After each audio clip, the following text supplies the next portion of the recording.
নিঃসঙ্গতা কতটা ভয়ানক হতে পারে তা ডক্টর ফারাহ ফেরদৌসের এই মর্মান্তিক ঘটনায় প্রমাণ করে।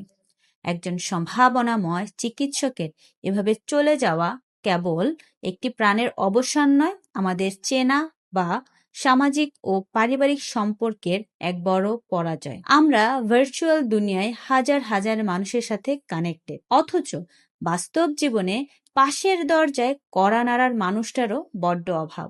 আমরা কি তবে সত্যি যান্ত্রিক হয়ে যাচ্ছি? সময় থাকতে সম্পর্কের যত্ন নিন। রক্তের বন্ধন থাকলে সম্পর্ক টিকে থাকে না, তার জন্য নিয়মিত যোগাযোগ আর ভালোবাসার প্রয়োজন হয়।